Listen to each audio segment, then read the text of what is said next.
Olá, crianças, tudo bem? Vamos para a nossa aula de ciências. Então, nós estamos lá na nossa página 27 de ciências e vamos falar agora um pouquinho mais, sobre os micro-organismos. Agora, como que esses micro-organismos estão inseridos aí na biotecnologia? Mas o que é a biotecnologia?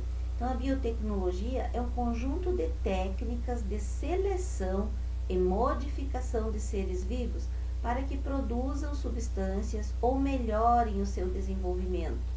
Então, aí entra tanto plantas como os outros animais, até mesmo frangos, que é tratado com rações especiais para produzir mais ovos, para crescer mais rápidos para o abate, Tudo isso envolve a biotecnologia. Então, pode parecer algo recente, mas há milhares de anos os seres humanos já selecionavam sementes para obter alimentos melhores e utilizavam micro-organismos como fungos na produção de queijos e bebidas, mesmo sem saber que esses seres existiam e que estavam envolvidos na fabricação desses produtos. Conheça alguns acontecimentos relacionados à biotecnologia que fazem parte da história humana. Quando ainda não existia agricultura, os seres humanos começaram a selecionar plantas para serem cultivadas e animais para serem domesticados. Então, eles selecionavam as plantas de que eles gostavam e começaram a plantar suas sementes para haver uma maior produção, como é o caso do milho, E os animais que eles conseguiram então domesticar para poder consumir, eles também começaram a criar esses animais, mais em torno deles, mais fechados, para poder ter mais acesso facilmente a esses animais, Não ter que sair caçar, correr atrás do bicho, então já tinha os animais domesticados. Plantas como milho, trigo e centeio, com sementes maiores, foram sendo escolhidas para serem plantadas e reproduzirem, o que no decorrer de milhares de anos resultou nas plantas que temos atualmente. A uva. Com a agricultura já estabelecida, os egípcios passaram a cultivar a uva e produzir vinho por meio da ação de fungos, mesmo sem saber que esses micro-organismos estavam envolvidos nessa produção. Então, eles começaram a utilizar a uva e eles começaram a produzir o suco dela, que acabava fermentando e se transformando em vinho também, porque fora da geladeira, ela começa a fermentar. Isso também ocorreu com o leite, Antes da existência da geladeira, o leite retirado de ovelhas, cabras e vacas tinha que ser consumido rapidamente. Se isso não fosse feito, parte do leite se solidifica e separa da parte líquida, devido ao processo de micro-organismos. Então, ele também vai talhar, como a gente diz, azedar, coalhar. Então, ele vai solidificar uma parte do leite e vai separar do soro, Então, eles começaram a utilizar essa parte mais sólida, para produzir o queijo. Então, dependendo de como isso ocorre, permite a produção do queijo. Alguns povos antigos, como os árabes e egípcios, identificaram esse processo e passaram a ser os primeiros povos dos quais se tem notícia da produção do queijo. Há milhares de anos, quando a medicina, como a conhecemos, ainda não existia, os chineses começaram a se utilizar da soja para tratar infecções por fungos. Eles extraíam substâncias da soja que eram usadas para tratar micoses, que são aquelas manchas na pele, Aqui, as bactérias foram vistas pela primeira vez há aproximadamente 300 anos, em um microscópio bem simples, construído por Anthony van Leeuwenhoek. Antes disso, não se sabia que os micro-organismos existiam e estavam nos mais diversos ambientes. Somente em 1919, o termo biotecnologia foi criado e utilizado pela primeira vez. Atualmente, essa ciência envolve tecnologias avançadas, análises com a ajuda de computadores e estudo de inúmeros cientistas. Desde o surgimento da biotecnologia, inúmeros outros avanços ocorreram nessa área. Atualmente, além de continuar usando as técnicas mais antigas, os cientistas conseguem alterar informações contidas nas células e misturar informações de seres vivos diferentes para obter novas variedades de plantas e animais. Isso é feito para desenvolver tratamentos médicos e outros produtos, como alimentos, medicamentos, combustíveis, então definindo as características que eles desejam em um organismo. Então foi utilizado todo esse conhecimento antigo e as técnicas que se aprenderam mais atuais, né, informações que contém então nos diferentes tipos de seres vivos, nos diferentes tipos de células, e aí eles conseguem modificar também a produção, né, a partir desses seres vivos.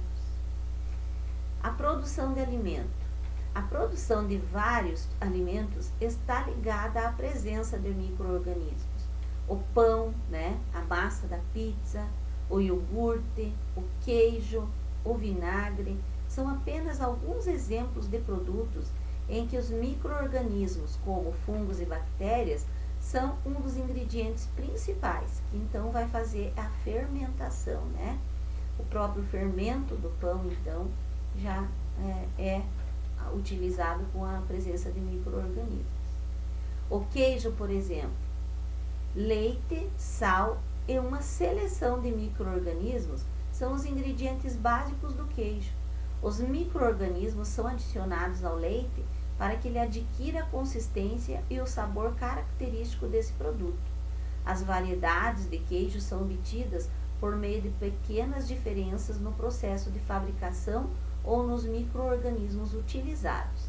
Então eles colocam, a gente chama de coalho, um líquidozinho, né? Que é o que contém esses micro-organismos que vão fazer a fermentação aí do leite para produzir o queijo, né? Não sei se vocês já viram também o kefir. O kefir também, se você coloca no leite, ele vai coalhar, vai formar o iogurte, né? Acho que muitas mães utilizam, hoje em dia várias pessoas utilizam, né?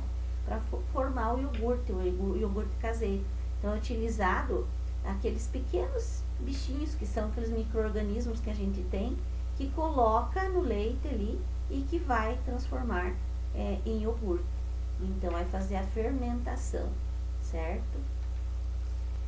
Então, na produção de queijo, substâncias contendo micro-organismos específicos que não fazem mal à saúde, como é o caso também do kefir, né? São adicionados ao leite para que ele ganhe sabor e consistência. Em seguida, o queijo é colocado em formas e após algum tempo ele está pronto para o consumo. Então, já era feito assim muito antigamente e hoje em dia também, né? Já se utiliza, né, o coalho, que já vem em escala industrial também. O vinagre. O vinagre pode ser produzido a partir de diversos ingredientes, como a cana-de-açúcar, por exemplo, né, que pode formar o vinagre, o suco de maçã, o suco de limão, de uva. Então, com a ajuda de bactérias, o açúcar contido nesses ingredientes se transforma em vinagre. Então, ele vai ser utilizado o açúcar do próprio produto, né, do próprio líquido que se está usando, que vai formar o vinagre. Então, são as bactérias que transformam o açúcar presente na cana-de-açúcar e no suco da maçã e de uva para formar o vinagre. Por exemplo, tem aquele vinagre tinto, vinagre de vinho, eu gosto bastante. Então, o vinagre de colônia, que a gente diz, né?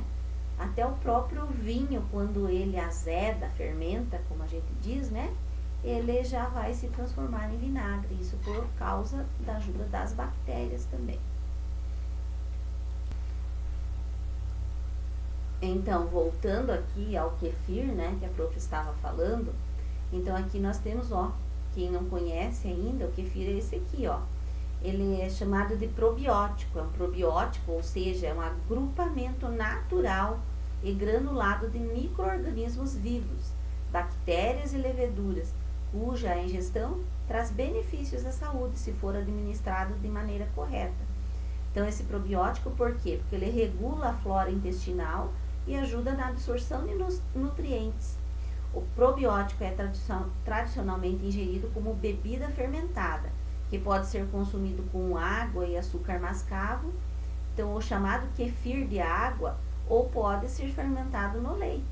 Então veja aqui, é um agrupamento, né, de bactérias e leveduras que faz bem para a saúde. Então não são bichinhos do mal, aí são do bem, né? Muitas pessoas hoje em dia estão utilizando o kefir. A minha filha, inclusive, fazia, né, os iogurtes com kefir para ela tomar. Agora faz tempo que ela não faz. Então, voltando lá para a nossa aula, então vocês viram aí várias bactérias, né, que ajudam, então, a biotecnologia na transformação de muitos produtos, de muitos alimentos, até mesmo às vezes de medicamentos. Então é bem interessante a gente conhecer, né, saber sobre esse tipo também de micro-organismos que são necessários e que ajudam aí a gente. Então, pessoal, nossa aula de hoje fica por aqui. Na próxima aula a gente fala um pouco mais, tá bom? Então, beijo e até lá!